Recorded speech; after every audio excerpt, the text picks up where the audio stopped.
नमस्कार साथियों, आप सभी को मेरे YouTube चैनल BT4 क्लासेस में स्वागत है। आज आपके लिए लेकर आ चुका हूँ हिस्ट्री BA सेमेस्टर 2 का मोस्ट इम्पोर्टेंट क्वेश्चन को लेकर। आज इस वीडियो में जानेंगे हर्षवर्धन का जीवन परिचय, इसका शासनकाल और इसका निधन के बारे में। ठीक है, आपका 26 दिसंबर को ये आने वाला प्रश्न है, तो इसलिए आप लोग ध्यानपूर्वक इस वीडियो को ध्यान से देखें और समझने का प्रयास करें। जितना जल्दी हो सके आप लोग कॉपी कलम लेकर बैठें और नोट्स बनाते चलें। तो चलिए हम वीडियो को शुरू करते हैं। हर्षवर्धन 606 ईस्वी से 647 ईस्वी तक इन्होंने अपना शासन चलाया था। ठीक है, और अगर क्वेश्चन में पूछेगा हर्षवर्धन कब शासक बने थे, तो आपका सही उत्तर हो जाएगा 606 में। ठीक है, हर्षवर्धन 606 में शासक बने थे, भारत के महान शासक बने थे और इन्होंने अपना शासन 647 तक चलाया था। ठीक है, जिन्होंने पुष्यभूति, इसका मतलब होता है वर्धन वंश, ठीक है, इससे संबंधित होकर उत्तरी भारत से शासन किया।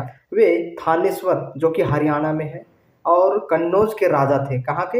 हरियाणा में जो थानेश्वर स्थान का नाम है, और कन्नौज, थानेश्वर और कन्नौज दोनों के जगह का ही राजा रह चुके हैं। उनके शासन अवधि को भारतीय इतिहास के स्वर्ण युग में से एक माना जाता है।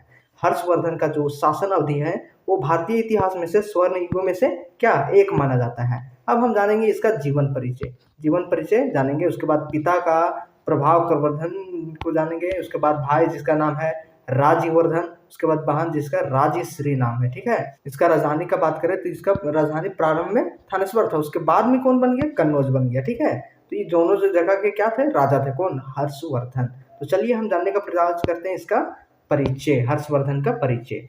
तो कॉपी में आप लोग नोट करते जाइए। तो हर्षवर्धन के पिता प्रभाकर वर्धन थानेश्वर के राजा थे। कौन? इसके पिताजी इससे पूर्व थानेश्वर के राजा थे। उनके बड़े भाई राजीवर्धन की हत्या के बाद हर्षवर्धन ने 606 ईस्वी में राजगद्दी संभाली। कब संभाला था? 606 ईस्वी में। ये जो शासक बना था, राजा बना था, कब बना था? 606 ईस्वी में ही बना था। उन्होंने अपनी बहन जिसका नाम राजश्री, उसको बचाने और अपना जो उसका बहन का पति था मौखरी वंश, उसका राजा का गहराज की हत्या का बदला लेने के लिए साम्राज्य विस्तार किया था। किन्होंने? हर्षवर्धन ने किया था। ठीक है, अब जानेंगे इसका शासनकाल और उपलब्धियां के बारे में। हर्षवर्धन का शासनकाल और उपलब्धियां के बारे में जानेंगे। तो पहला पॉइंट आपको ये लिखना है कि साम्राज्य विस्तार। हर्ष ने अपने साम्राज्य का विस्तार वर्तमान के पंजाब, हरियाणा, उत्तर प्रदेश, बिहार और बंगाल तक किया। हालांकि दक्षिण भारत में चालुक्य राजा पुलकेशिन टू से पराजित हुए थे। इन्होंने ये किससे पराजित हुए थे? राजा पुलकेशिन के टू के से पराजित हुए थे, मतलब हार गए थे। ठीक है, इससे हर्ष ने जो था अपना साम्राज्य विस्तार वर्तमान भारत के कहाँ से कहाँ किया था? पंजाब, हरियाणा, उत्तर प्रदेश और बिहार और एक बंगाल से इन्होंने अपना विस्तार किया था। अब दूसरा पॉइंट में आपको ये लिखना है धर्म और संस्कृति। ठीक है, धर्म और संस्कृति आपको लिखना है।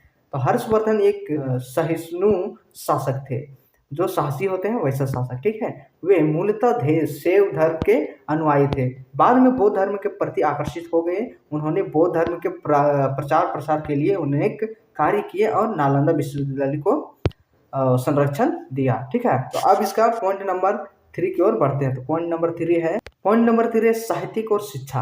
आप लोग देख रहे हैं साहित्यिक और शिक्षा। हर्षवर्धन स्वयं एक कुशल लेखक और कवि थे।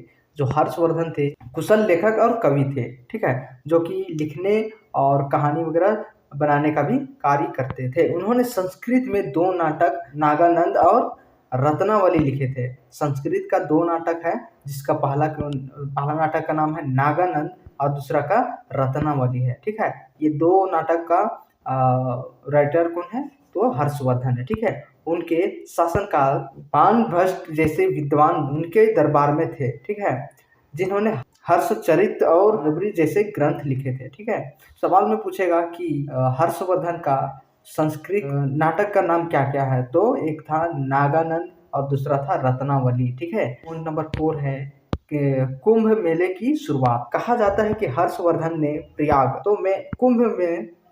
में कुंभ मेले का आयोजन प्रारंभ किया था। यह हर 5 वर्ष में आयोजित होने वाला धार्मिक उत्सव था। हर्षवर्धन का आखिर चीन के साथ क्या संबंध था? हर्ष के शासनकाल में भारत चीन संबंध मजबूत हुए। चीनी यात्री भैंसांग ने उनके दरबार में लगभग 8 वर्ष बिताए और अपनी पुस्तक सीयू की, जिसका नाम इंग्लिश में बोलते हैं record of the western world, ठीक है, उनके राज्य की स्मृति का वर्णन किया था।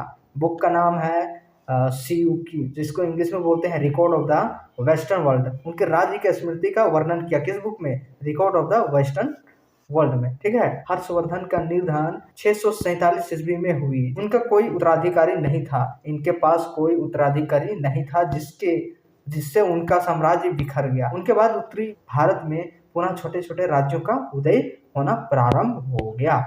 हर्षवर्धन का शासनकाल प्राचीन भारत के गौरवशाली और सांस्कृतिक दृष्टि में उन्नत युगों में से एक माना जाता है, ठीक है। आज के वीडियो में इतना ही, मिलते हैं एक नई वीडियो में। आप लोग चैनल पर नए हैं तो चैनल को सब्सक्राइब कर लीजिए, बेल आइकन को ऑन कर लीजिए और वीडियो को अपने दोस्तों के पास जरूर शेयर कीजिए, ठीक। जिस भी विषय का आपको क्वेश्चन आंसर चाहिए कमेंट में जरूर लिखें।